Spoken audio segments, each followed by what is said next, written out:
கர்த்தருடைய பரிசுத்த நாமத்துக்கு மகிமை உண்டாவதாக. இந்த அதிகாலையில் ஒரு நல்ல வார்த்தையோடு உங்களை சந்திப்பதில் பெருமகிழ்ச்சி அடைகிறேன். ஏசாயா எழுதின புஸ்தகம் 55 அதிகாரம் 13 வசனம். மாற்றத்தை தருகிற கர்த்தர். சிம்பிளா சொன்னா பெரிய மாற்றத்தை.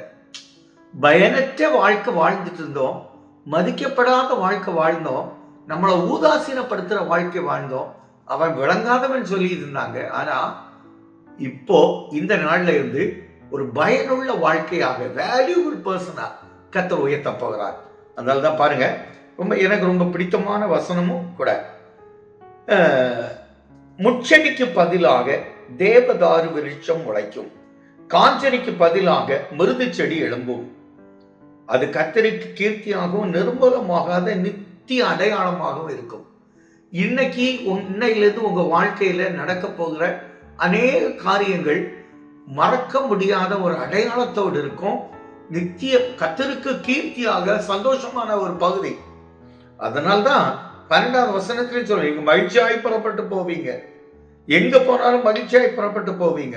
இந்த முட்செடிக்கு பதிலாகனா முள் செடி முளைத்து இருக்கிற இடத்துல யாரும் போக மாட்டாங்க. இந்த முள் செடிக்க கண்டு ஒரு பெரிய இது, நம்ம அந்த பார்த்தீங்கன்னா உடம்புல எல்லாம் குத்திச்சுன்னா அவ்வளவுதான். ஆனா அதுக்கு பதிலாக தேவதாரு விருட்சம் முளைக்கும். அதான் பயனில்லாத வாழ்க்கைக்கு பதிலாக பயனுள்ள உயர்ந்த வாழ்க்கையில கொண்டு நிற்கும் கர்த்தர். தேவதாரு மரம் மதிப்பு மிக்க வாழ்க்கையாக மாற்றுகிற கர்த்தர், வேல்யூபிள் பர்சனா. அதாவது இது பாத்தீங்கன்னா அநேக அதாவது நம்முடைய நோய்களை நீக்குகிற அநேக, இப்போ ஊட்டி கொடைக்கானல்ல பாத்தீங்கன்னா யூகாலிப்டஸ் மரம் இருக்கும், அதுல இருந்து வர்ற அந்த லிக்யூடு பயங்கர வேல்யூ.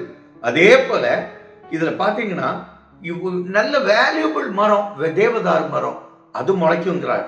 அதே போல காஞ்சேரி இருந்த இடத்துல இங்க என்ன சொல்லி இருக்கிறார், மிருது செடினா மனம் வீசுகிற செடிகள் முளைக்கும் சொல்லி எழும்பும், தானா எழும்பும். இதுவரை உங்களை சுற்றி, உங்க வீடு, உங்களை சுற்றி இருக்கிற இடம் பலன் இல்லாத பழுதாய்ப்போன இடமா இருக்கலாம்.